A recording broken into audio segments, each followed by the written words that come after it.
Primeiro, agradecer o convite, né? Dizer que estar aqui nesse lugar aqui é muito estranho para mim, porque apesar de ter vivido aí, tentar acertar nas contas, né?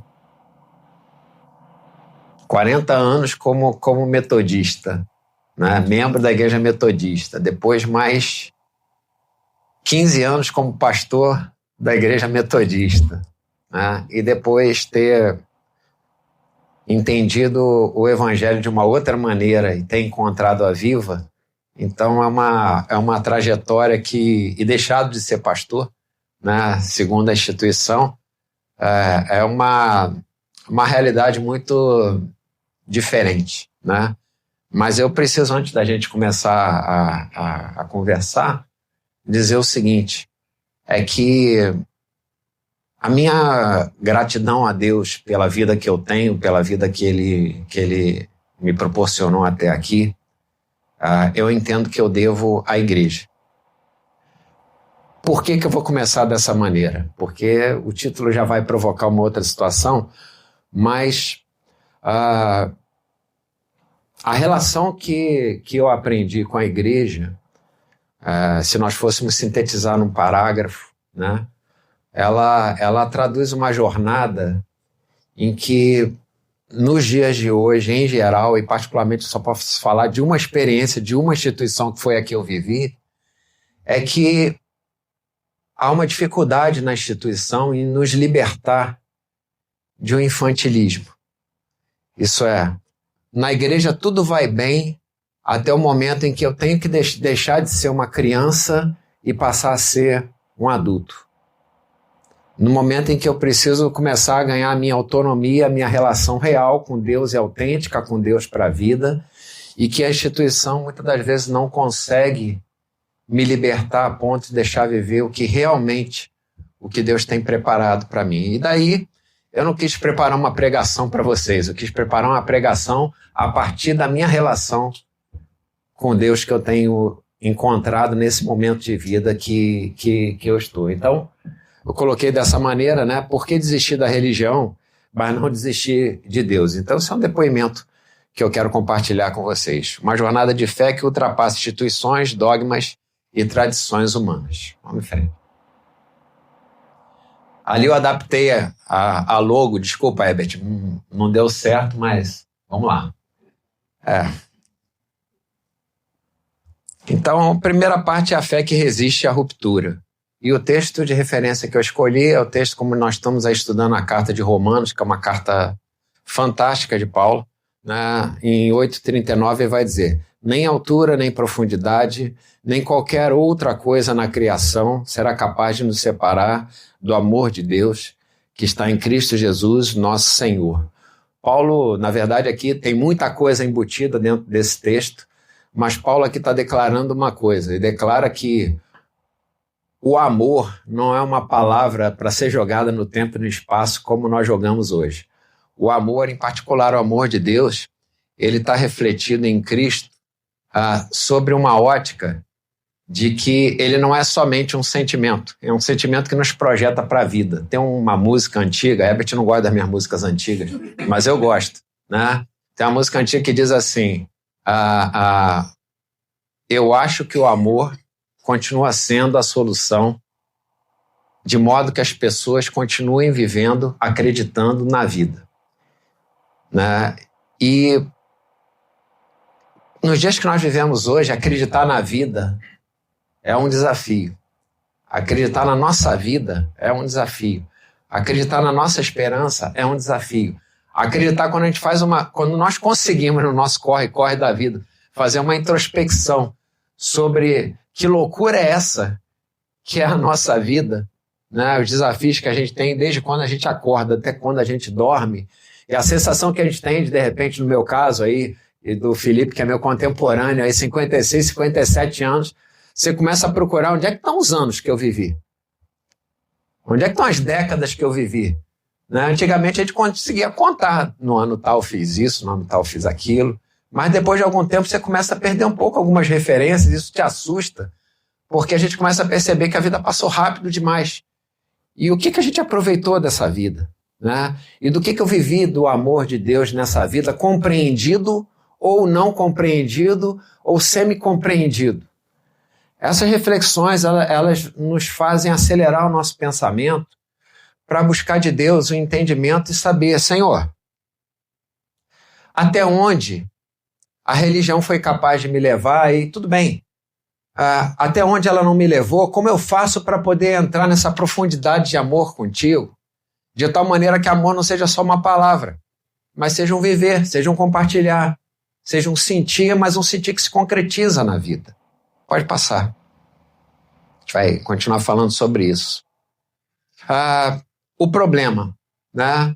Qual o problema? O problema é a religião que se torna um ídolo, né? Isso é, a religião ela passa a meditar, né, aquilo que eu sou, quando na verdade no meu íntimo, de qualquer pessoa que viva a religião, lá no íntimo, quando você pesquisa, você sabe que aquilo não reflete tudo aquilo que você é, tudo aquilo que você pode ser na tua relação com Deus. No entanto, acaba virando uma relação confortável. Transferir para esse lugar o sentimento de que eu estou bem com Deus, eu estou em paz com Deus, eu alcancei a minha maturidade cristã. Por quê? Porque eu consegui rezar toda a cartilha que a religião me obriga a ter. No entanto, o ídolo não é só uma imagem, o ídolo, como a gente bem já tem falado aqui, ele tem algumas respostas, e isso é dito em alguns momentos, né? E eu gosto desse exemplo do texto de Atos, capítulo 7, versículo 51, que é um texto que um personagem bíblico que eu amo e me identifico com ele, que é Estevão, um dos discípulos que surgem num primeiro momento de camada ali da geração dos primeiros discípulos. Né? A história que todos sabem de Estevão é que em determinado momento ele fez a profissão da sua fé, foi apedrejado, foi morto, e disse, veja os céus abertos, etc. e tal, e isso se resume à história de Estevão, mas como em algum momento na Casa Viva, em alguma das discussões, essa imagem de Estevão me veio à mente como sendo uma reflexão daquilo que quem vive o verdadeiro evangelho hoje precisa estar preparado para enfrentar, que é a perseguição e às vezes até, em muitos casos, perseguição de morte. Né? Estevão aqui está se defendendo diante do Sinédrio, de acusações que estavam sendo feitas para eles, e ele fala nesse momento, homens temosos, incircuncisos de coração e de ouvidos, vocês sempre resistem ao Espírito Santo, assim como fizeram os seus antepassados, vocês também. Né? Estevão revela o povo confundir a estrutura religiosa com fidelidade a Deus, repetindo a história da cegueira espiritual. E Karl Barth, que é um teólogo famoso, né? Ele vai dizer, a religião é a tentativa humana de alcançar Deus, mas o evangelho é o anúncio de que Deus já veio ao nosso encontro em Jesus Cristo. Quando a religião se torna o fim em si mesmo, ela deixa de apontar para Deus e passa a substituir Deus. A boa notícia disso aqui é que Deus não se aprisiona nesses modelos. O que acontece é que nós aqui perdemos a dimensão de alcançá-lo dentro desse espírito. E dando continuidade ainda na carta de Romanos, que é o texto que nós lemos aqui, né? Paulo vai declarar, versículo 1, nós somos libertos da condenação. Versículo 15, nós somos filhos por adoção. Versículo 26, o Espírito intercede por nós. Versículo 39, nada nos separa do amor de Deus. N.T. Wright, que é um bispo anglicano também famoso, né? Ele vai dizer que Romanos 8 é uma revolução espiritual. Deus não está mais limitado ao templo ou à Torá, mas é agora acessível a todos pelo Espírito. Eu quero parar um pouquinho para conversar sobre isso. Por quê? Porque a gente precisa só contextualizar algumas coisas aqui. Primeiro que a Viva já está bem educada nesse princípio, né? Que nosso Deus, na revelação dele em Cristo, né? O templo já não é mais o lugar da adoração. O lugar da adoração é onde o meu coração está quebrantado e ali eu faço um altar a Deus. Esse é o lugar da adoração. Aqui é o meu lugar da adoração, o meu trabalho é o meu lugar da adoração, a minha casa é o lugar da adoração, onde é o lugar da adoração a Deus. onde eu reconheço que a minha relação com Ele, ela está viva. E como é que eu sei que ela está viva? Eu sei que ela está viva porque eu sinto a minha relação com Ele. Ah, detalhe a isso, não sei explicar. Não sei explicar. Aquele que é nascido do Espírito, ele passa a viver pelo Espírito. Né? O Espírito ele acaba sendo confundido aqui como um amuleto, mas o Espírito não é um amuleto. É algo que representa a vida de Deus em nós. É algo que quando eu estou andando na praia, ou quando eu estou correndo, ou quando eu estou fazendo qualquer outra coisa, né? E seja pelo caminho da aflição, ou seja pelo caminho da gratidão, eu encontro espaço no meu coração naquele momento ali para viver uma experiência com Deus. E por incrível que pareça, as maiores experiências com Deus não acontecem aqui no templo. As maiores experiências com Deus não acontecem nos lugares programados para elas acontecerem. As nossas maiores experiências com Deus, elas vão acontecer no desafio da vida. Foi assim na história bíblica, foi assim na história dos apóstolos, foi assim na história de todo aquele que na vida encontra Cristo. Deus nunca nos aprisiona em um sistema, mas nos liberta por meio de uma relação viva com Ele. Eu gosto normalmente de usar a palavra escravidão nessas situações, porque a escravidão é um termo mais forte, um pouco menos para a nossa geração naquilo que diz respeito à escravidão mesmo, né? De raça, de etnia, mas uma escravidão diferente. Uma escravidão daquilo que me aprisiona, daquilo que não me deixa ser aquilo que eu preciso ser, né? Embora eu tente colocar uma apresentação parecida com a que o Herbert faz, tenha certeza de uma coisa. O meu pensamento não é todo igual ao que o Herbert pensa. Assim como a minha experiência também não é igual a que o Herbert tem. Cada um de nós tem a sua experiência, cada um de nós tem a sua realidade com Deus. E eu não posso repetir a experiência do Herbert, nem do Ramon, nem do André, porque não são minhas. Eu posso citá-las, como eu posso citar de Wright, de Paul Tillich, de tantos outros, porque são pessoas que ajudaram a encurtar um pensamento que eu teria que viver muito tempo para poder alcançar. Então já viveram por mim, encurtaram o meu caminho para aquela síntese. Mas eu tenho a minha experiência com ele. Não tem aquela frase que diz, eu não posso viver da experiência dos outros. Eu tenho que ter a minha experiência. Isso é real, mas ela precisa ter essa dimensão espiritual para que a gente consiga entender que a nossa vida, muito mais do que nós imaginamos, ela está impregnada do amor de Deus e da revelação de Deus em Cristo. E a gente precisa ter esse olhar calibrado para entender isso, perceber isso e nos sentirmos parte, né, desse corpo de Cristo e do reino de Deus. Deus nunca quis nos aprisionar no sistema, mas nos libertar por meio de uma relação viva com Ele. A história que se repete, né? A resistência ao Espírito. Muitas pessoas elas são resistentes a Deus, né? Na dimensão do Espírito. Quando eu resisto a Deus na dimensão do Espírito, tem um texto bíblico de Ezequiel 42, que vai contar a história de Ezequiel quando tem uma visão de um rio, né? Que se apresenta diante dele, mas ele não nasce como rio, ele nasce como filete de água que sai do altar do templo e vai seguindo, né? E o texto bíblico vai dizer que ao longo desse filete de água, aquele filete de água ele vai, não sei se eu estou encostando aqui, tem muito hábito de headset, para baixo, beleza. Aquele fio de água ali, ele vai começando a ganhar força, deixa de ser um fio fino, ele vai aumentando e se torna um grande rio, e depois ele olha para as margens, aquele rio está alimentando ali um ecossistema de florestas e de árvores que vão dar frutos, etc.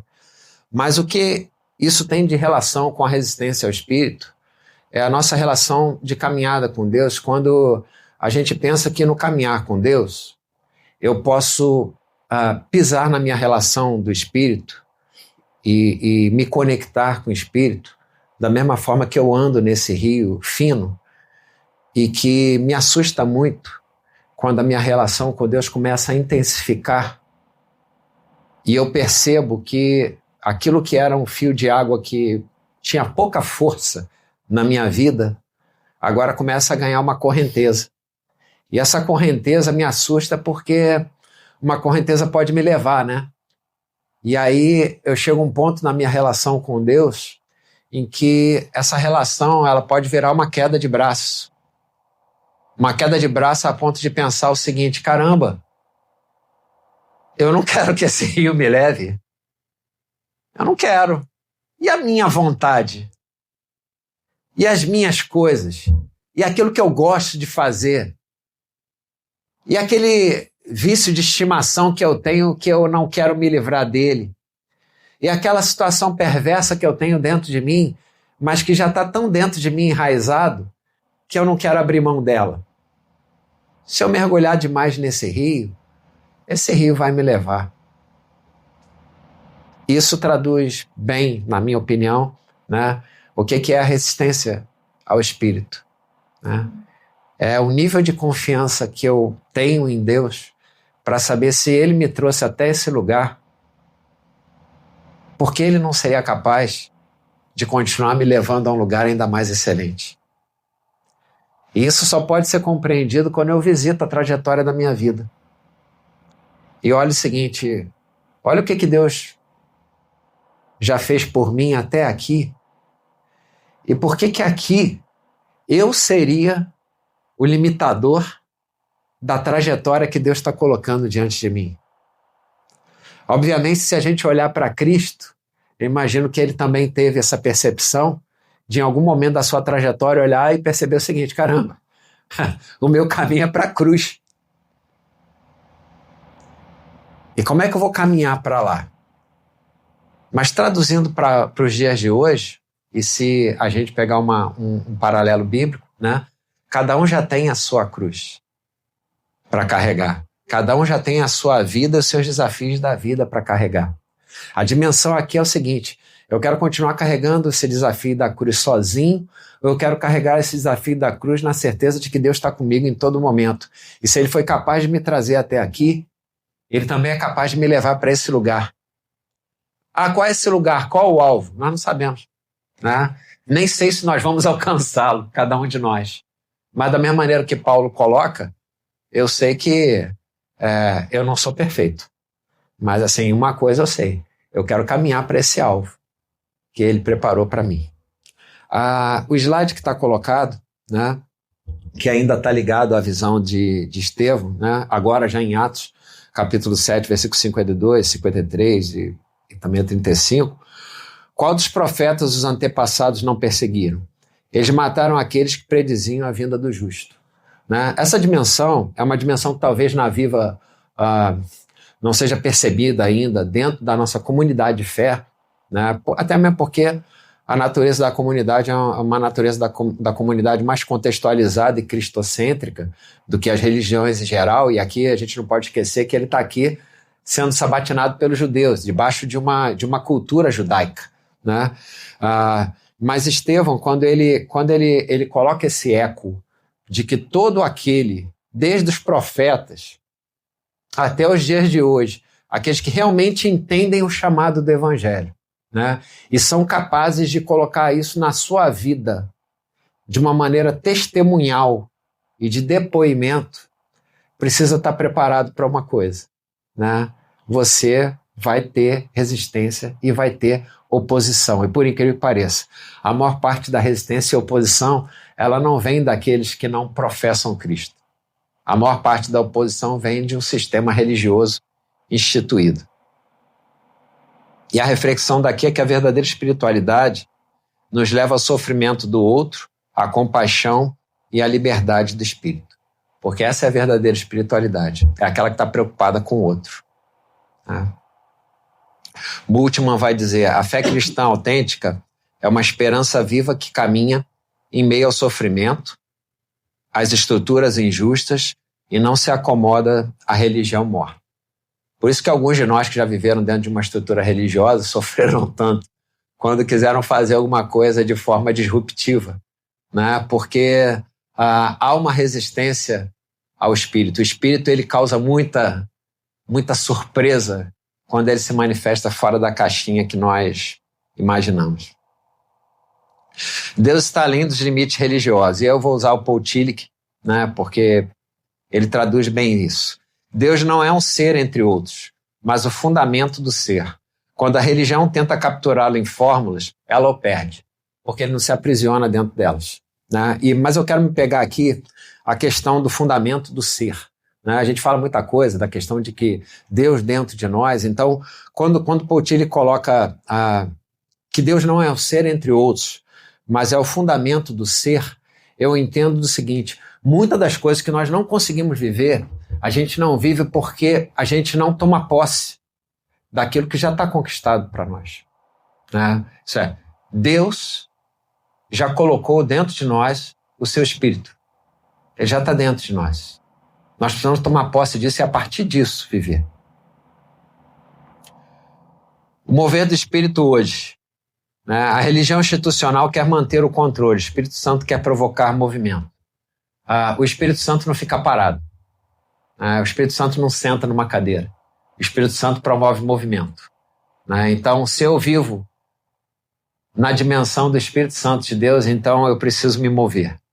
Muitos têm deixado templos, mas não deixaram a fé. Estão buscando Jesus fora do sistema. Jesus não veio fundar uma religião, ele veio inaugurar um reino. E aí nós entramos numa nova confissão, que é continuar crendo. Aí alguém poderia perguntar, se estivesse na Casa Viva, o Felipe já ia perguntar. Fala, mas que nova confissão é essa? Continuo crendo. Essa é a velha confissão. A velha confissão é crer, né? Agora, a questão toda pegando um pouquinho do pai da Preta Gil, né? A arte de viver da fé, mas não sabe fé em quê, né? Então, em que fé que eu creio, né? Em que fé que eu vivo, né? Romanos 8,16 vai dizer: o próprio Espírito testemunha ao nosso espírito que somos filhos de Deus. Isso é uma coisa muito íntima. Não sou eu que vou dizer que a Carla tem intimidade com Deus, não sou eu que vou dizer se o Gerson, amigo, se você tem intimidade com Deus, não sou eu que vou dizer se a Verônica tem intimidade com Deus. A gente não tem essa propriedade e nem capacidade de responder essa questão. Cada um precisa responder dentro de si essa dimensão do Espírito, certo? Se eu sou ou não sou filho de Deus. A Bíblia vai nos dar algumas dicas em relação a isso, né? Quando ela fala em 1 João que mas todos aqueles que o receberam fez deles filhos de Deus, irmãos de Cristo, né? Desisti da religião porque ela me limitava, mas não desisti de Deus porque ela me liberta. Eu poderia ter colocado aqui, ao invés de limitar, escravizar, mas seria injusto com a religião, porque a religião não escraviza ninguém. A religião, na minha opinião, ela só nos limita. Quem nos escraviza somos nós mesmos. Porque se eu tomo posse no meu ser, que Cristo me libertou e eu sou livre, se eu for escravizado de novo, é porque eu me deixei escravizar. Consciente ou inconsciente, se eu me sinto hoje um escravo de alguma coisa, não é porque Cristo não me libertou. Foi porque eu não tomei a decisão no meu coração de me encontrar livre em Cristo. A fé continua viva, fora das paredes, no cotidiano, no amor ao próximo, na escuta do Espírito. Não se trata de pertencer a uma estrutura, trata-se de viver como filho, como filha. Essa é a verdadeira dimensão do Espírito. É me sentir adotado por Deus, é me sentir fazer parte do reino de Deus. E para finalizar essa breve reflexão, né, você conhece a Deus. Cada um de nós conhecemos a Deus da nossa forma, né? Já entendendo já para toda essa caminhada que a gente já tem de viva, né, de que a palavra Deus não conseguiria nem caber dentro desse slide, porque a real dimensão do termo Deus não se aprisiona dentro de um slide como esse, e nem se aprisiona num compartilhamento de um pensamento de 15, 20 minutos. É muito mais do que isso, né?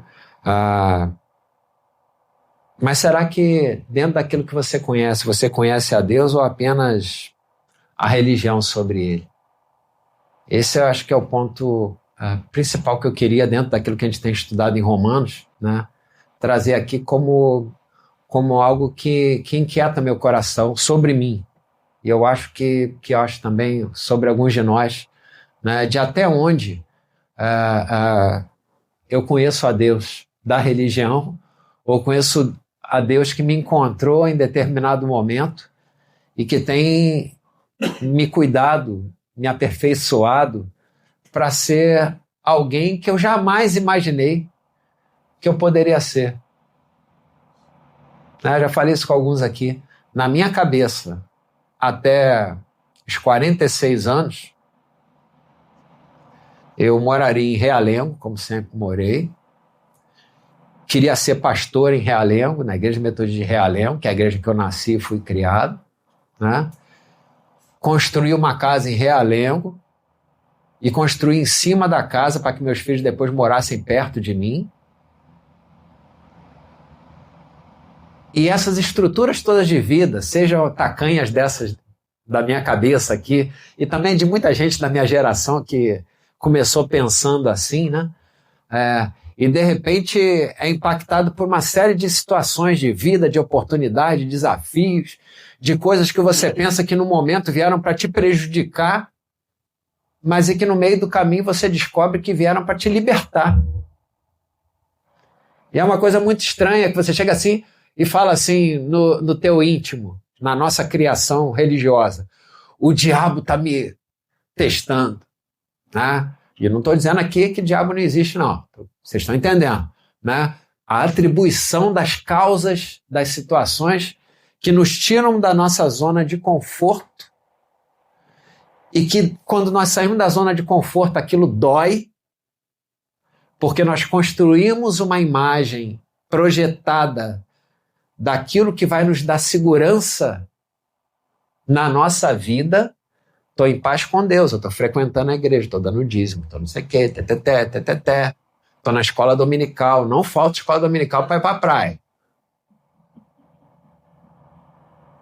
E que essas verdades que são importantes em determinadas fases da vida, mas que conforme nós vamos crescendo, muitas das vezes nós não libertamos de várias questões para viver o novo de Deus. Então, a minha experiência, né, da metade da vida que eu vivi, né, é que, e eu dou graças a Deus, porque antes do louvor ali eu estava com vontade de chorar já, né? Ninguém conhece aqui meu lado, poucos conhecem esse meu lado aqui chorão, né? Mas assim, Deus me segurou aqui para eu manter aqui a... Coisa de ver. Pois é. Por quê? Porque a gratidão a Deus, ela é algo poderoso nas nossas vidas. E eu escolhi essa ilustração, né? E vou falar já sobre o texto que eu coloquei aqui, que eu pensei no final para refletir, que é a imagem do filho pródigo. Né? Não sei quem reconheceu aí, mas fica meio fácil de reconhecer, né? Que é um ali zangado e o outro abraçado e tudo mais, mas não traduzindo isso para o pessoal, traduzindo isso mesmo para essa dicotomia da religião com a espiritualidade verdadeira, que pode ser verdadeira, né? De alguém que acerta e erra, mas Deus está ali para acolher, né? E, no entanto, alguém que já tem uma verdade cristalizada e que, se vê algo saindo dessa verdade cristalizada, vai se aborrecer, vai ficar ranzinza, vai ficar doente, porque simplesmente não quer viver a real proposta de Deus para a humanidade. Tudo evolui na humanidade. Tudo evolui na humanidade. A criação evolui na humanidade. O texto bíblico vai dizer, inclusive, que a criação geme com dores de parto. Né? A Bíblia fala também que a gente não pode acrescentar um tio, então não vou acrescentar nenhum tio, vou colocar minha interpretação. A criação geme com dores de parto, ela está dizendo o seguinte: nossa, tudo que Deus fez que não tinha consciência evoluiu. A única coisa que não conseguiu evoluir na espiritualidade é o ser humano. Por isso que a criação geme. A criação diz o seguinte: até quando vocês vão resistir ao Espírito Santo de Deus? Eu coloquei sobre vocês a primazia da criação. No entanto, a mesma consciência que dá condição de vocês serem a primazia da criação é a mesma consciência que faz com que vocês se escravizem dizendo: não, tá bom aqui, eu não preciso continuar nesse rio. Eu não preciso me aprofundar nesse rio. Eu estou muito satisfeito aqui onde eu estou, do jeito que eu estou, como eu sou. Mesmo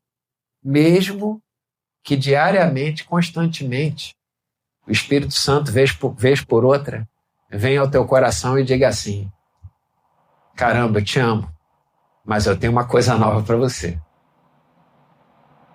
Eu te amo, mas eu quero te ensinar algo novo. Eu te amo, mas tem uma maneira melhor de você viver a vida do que a que você está vivendo hoje. Confia em mim. Esse eu penso que é um novo caminho bem alinhado com a proposta de Deus. E eu coloquei assim: a distinção entre uma fé viva. Viva aqui é duplo sentido, né? E relacional em Deus, revelado em Cristo Jesus, ou a adesão de sistemas religiosos que muitas vezes se tornam obstáculos em vez de pontes para essa relação. Essa introspecção sincera abre caminho para a reorientação espiritual autêntica, como propõe a mensagem. Desistir da religião como sistema, mas nunca desistir do Deus vivo. Vamos orar? Deus amado, Deus querido, eu te louvo, Senhor, porque podemos contar com a tua presença, inclusive no templo. Eu penso que se a minha consciência e os meus sentidos dizem para mim que o teu Espírito está nesse lugar, Senhor, eu imagino que alguns dos meus irmãos aqui também estejam sentindo o mesmo.